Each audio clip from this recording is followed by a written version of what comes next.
It's time to pull back the curtain on Sony's next generation console.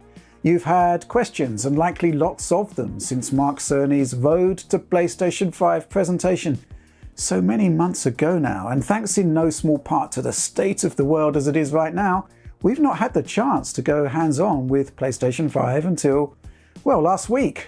Since then, we've been putting the console through its paces, and let's make things crystal clear here. As you'll see from the raft of coverage we have lined up, I think PlayStation 5 is a home run from Sony. It's not without its faults, but the vision here is crystal clear. What sets Sony's endeavours apart is its commitment to the concept of the console generation. And yeah, PlayStation 5, it's just terrific. So in this video, I'm going to be talking about my initial thoughts about the new machine, the controller, the UI, and the various display options you have.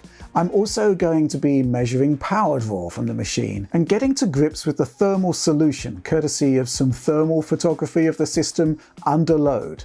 But I also want to talk about the experience of PlayStation 5, and key to this is the concept of removing friction, the lag, that has got in the way of today's consoles delivering the plug-and-play experiences of the games machines of old. PlayStation 5 isn't quite as instant as a good old-fashioned cartridge machine, but man, it's a gigantic improvement over the last couple of console generations. Now, PlayStation 5, it can boot from cold in around 13 to 14 seconds, half that if you're booting up from rest mode. Load up Spider-Man, Miles Morales, and you're in the game in around 8 seconds. And you can basically halve that if you're not counting the menu transitions, as I am here. Now, games are going to need to be tailored to this revolutionary new hardware, but look, at launch, this is all hugely impressive stuff. I also think Sony deserves a huge amount of credit for delivering a console that is an enormous improvement in terms of cooling and acoustics compared to PS4 and PS4 Pro. Now yes, in the unboxing video, we talked about the form factor. It is big, and positioning it within a media cabinet is going to be challenging. Similar to Xbox Series X, I think in horizontal configuration it looks rather ungainly, and it does require the supplied stand to work without wobbling. And if you move the console, there's a good chance that the stand can come loose. Vertically, it just looks better, and obviously it has a much smaller footprint. But you're all here for the thermals and power draw information, right? So let's get to it. First of all, similar to Series X, I think that noise is basically a non-issue, to the point where breaking out the noise meter, pretty much a waste of time. Close up to the console, you can hear the slight whir of the fan, but in living room, office, or bedroom conditions, it disappears into the ambient noise. Also, the sheer size of PlayStation 5 sorts out any potential heat dissipation issues, as you can see as we review the console via thermal photography. Test methodology here. I used photo mode in Spider-Man Miles Morales to freeze frame a high power scene, then applied a ton of filters in an effort to add a few more watts, and then I left the console for an hour. Now we're going to be talking about power draw just a little bit further on in this video, but as you can see, the thermal camera reveals some fascinating images. The top of the machine is essentially at room temperature, and you get some idea of the positioning of the main system processor by the brighter colour in the middle of the console here. Curious though that just to the right of that, it's still pretty cool, mid-20s Celsius. Taking a look at the front of the console, the heat source at the bottom looks more pronounced, and you can see that side vents are warmer there in the mid-40s. Essentially they're doing their job. The rear of PlayStation 5 is the main escape for the heat. The whole rear of the unit is basically a big vent, and temperatures hit around 50 Celsius max here generally. You may see hotter white points. The LAN port here hits 57 Celsius, but I think that's just the nature of metal conducting heat, and not really anything to worry about. All told then, job done. PlayStation 5 is indeed a monstrous beast for sure, but the days of jet engine noises coming from your Sony consoles are over. PlayStation 5 is cool and quiet, and that's fantastic. Next up, power draw, and I've synchronized camera feeds of my watt meter with system capture so we can get an idea of what's what with the watt meter. On the front end, power consumption is quite high at 70 watts, but drops back into the 60s. Then, as we boot into Marvel Spider-Man Miles Morales, we suddenly spike to around 200 watts. Interesting figure this, as it's pretty much on par with what we saw with Gears 5 on Xbox Series X. Now, I thought it might be cool to stack up the 4K 30 quality mode with the 4K 60 performance mode. In like-for-like scenes, we're pretty much on par at 195 to 200 watts typically. Does seem to open out a touch with a bit of web slinging though, where the performance mode seems to need more power to get the job done.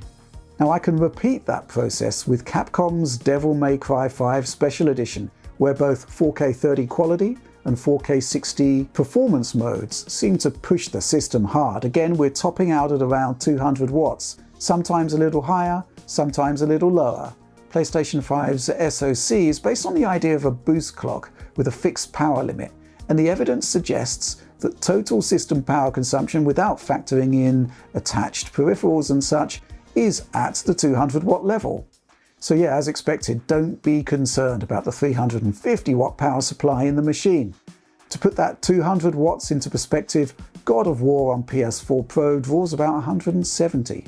Interestingly though, Astro's Playroom, obviously it's a simpler game and you can see that reflected in the power draw here, but it can spike a little higher in busier scenes.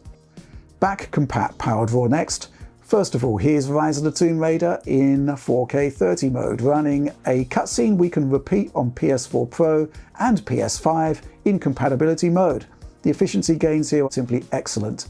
PlayStation 5 is delivering the same workload as PS4 Pro, and sometimes it's requiring 40 watts less to get the job done. Let's take a look at NAC running in PS4 Pro high resolution mode. A curious title choice for sure, but the bottom line is that on PS4 Pro this can drop below 30 frames per second, while on PS5 it's locked 60 from start to finish. Even so, despite almost doubling performance and often exceeding that, PlayStation 5 still draws significantly less power than PS4 Pro, just as we saw in our Xbox Series X power draw and thermal analysis. That's the power of the 7nm silicon right there. So I want to speak a bit about the DualSense controller. You can get most of my thoughts in the PS5 Series X unboxing video, but I wanted to try to convey how good this controller is in a video. And this is difficult because the idea of haptic feedback, resistive triggers, you've got to feel it. Me telling you about it isn't really going to cut the mustard. But well, I can try to simulate the effect for you by recording audio from the pad only. Now yes, there's a speaker in the controller, but I'm resting the DualSense on a solid desk here, and the haptics present almost like a subwoofer. We're converting vibrations into low-end sound here. Okay, so headphones will really help with this. First of all, listen to this. As Astro lands on the ground here, you can hear the bumps, but I'm actually feeling them. The sound is significant, but only because the feel is.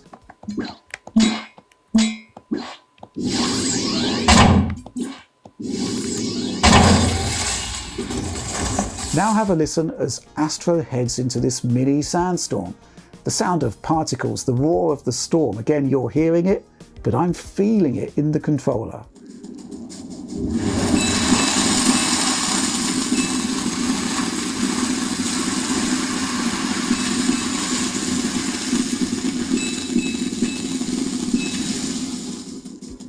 Now let's try something else. The sound here of Astro's metal legs skating over the ice.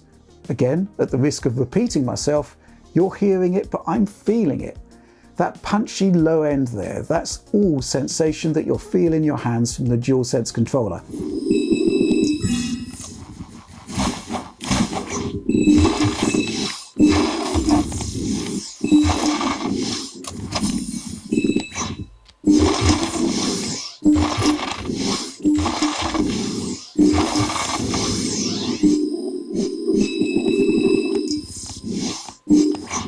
So just to be clear, what you are hearing there is the DualSense speaker, but also the haptics converted into sound.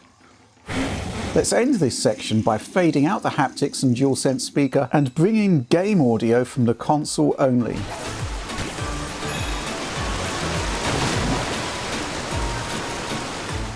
But let's move on and look at the user interface and your display options, including HDMI 2.1 features. Let's just say that I love the interface. It feels futuristic, state-of-the-art, premium, next-gen. So yeah, recently Sony put together a presentation highlighting its innovative card system, easy ways to get you into the game, to promote discovery. But man, just the nuts and bolts of the UI are beautiful. Yes, it's a 4K native interface, but it's running throughout in HDR and looks simply terrific. The iconography for each game and background artwork are of a similarly high quality, and I love the way that back-compat titles in SDR are mapped into HDR space, which looks particularly impressive on an OLED display. John's already published a UI tour on the channel, so for the full breakdown be sure to check that out, but I'd like to highlight some basic stuff that caught my eye. And yes, we're going to be answering some FAQs. Now, Microsoft has garnered plaudits for its quick resume system that effectively employs save states for various games, dumping system memory to SSD, then bringing it back in and getting you straight back into the experience. Now, bottom line, PlayStation 5 does not have this. The closest you'll get is the switcher in the dock at the bottom. It's not really the same thing, and its utility is limited. It's like a fast boot, a shortcut if you like. And yeah, SSD space is at a premium on the PlayStation 5 with 667 gigs of available space, so presumably no room for a quick resume like cache. Next up, let's talk about display options, because this has been a matter of much debate. First of all, HDMI 2.1. Yes, PlayStation 5 supports it. Yes, the HDMI cable you get in the box is good for 4K bandwidth at 120 Hz. Here's a look at the screen and video menu. Looks pretty familiar if you're a PS4 owner, right? On my capture device here, we are limited to HDMI 2.0, so no next-gen display features here. But as with PS4, you can view video output information so you know what formats your screen supports that PS5 can tap into. 4K video transfer rate? That's new, but it's all about chroma subsampling. 422 correlates to -1, 420 to -2. You'll get an ever so slightly reduced level of image quality if you opt for those. But really, it's HDMI 2.1 we really need to test, and that's where this beast comes in. It's LG's 75 Nano 99 display based on its nanocell technology. It supports all of the major HDMI 2.1 features, from 4K to 120 Hz to variable refresh rate right up to native 8K. And here's the thing, with the review firmware we have, HDMI 2.1 features kinda begin and end at 4K 120 Hz. The console may well have 8K labeling on the packaging, but as you can see here, we are limited to 2160p output only, 4K. Dipping into the video output information screen, you can see that we have the full range of HDMI 2.1 features, though 120 Hz is limited to 422. But yeah, no 8K and no mention of VRR. Dipping into LG's setup menus, you can see that we've enabled the HDMI port for full 8K, but right now it's clear that PlayStation 5 simply doesn't support it. No big deal, I think, in the short term, but more disappointing, I think, is the apparent omission, for now at least, of variable refresh rate. Maybe it has to be enabled on a game-by-game basis, but right now, I see no way to get access to this brilliant feature, and that's a shame. Another omission is ALLM, Auto Low Latency Mode. Plug in an Xbox Series console or an Nvidia RTX card and ALLM kicks in, automatically switching the screen to low latency mode, game mode. And here's the thing, for PlayStation 5 on my LG screen at least, I had to do this manually. Not a big deal again, I guess, but I do wonder how many prospective PS5 gamers won't be aware of game mode and will have a laggier experience overall because, well, they haven't selected game mode manually on their screen. So plus and minus points really. I just can't get over how beautiful the front-end UI is. You get the functionality of PlayStation 4 and more, plus the beauty and aesthetics, more reminiscent I think of the old PlayStation 3 UI. I think it looks and feels great, super modern, next level stuff. Minus points? Pretty basic HDMI 2.1 support, it has to be said, and no customization beyond HDMI spec, which leads me on to another FAQ. Support for desktop monitors, specifically 1440p displays. So here's my PS5 plugged into my AOC AG271QX, An old but good 1440p screen, supports FreeSync over HDMI with the widest VRR window I could find. Variable refresh rate works great on this one with Xbox One and Series X, but on both HDMI ports, this is what you see with PlayStation 5. Essentially, you're topping out at just 1080p resolution. Looking into the video output report screen there, and well, not much going on. Mileage may vary with other screens, of course, but my suspicion is that only HDMI 2.0 or 2.1 1440p screens will support higher resolutions than 1080p, and even then it's going to be downscaled from 2160p. Here's the same screen running with Xbox Series X. 1440p is selectable as a display resolution, but unfortunately I cannot access higher refresh rates than 60Hz. I do have access to VRR though.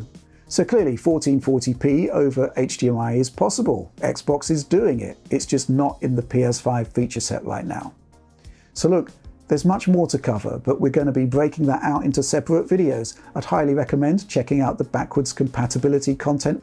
Let's just say that in almost all of the games we tested, we saw the full advantage of the Zen 2 CPU cluster and the 10.3 teraflops of GPU compute, all of that deployed on older games. What this means is that just like Series X, games that don't hit their performance targets now do so easily, producing some transformative experiences in many cases. So yeah, Sekiro, Shadows Die Twice, 1800p checkerboard, it's now a totally locked 60 frames per second.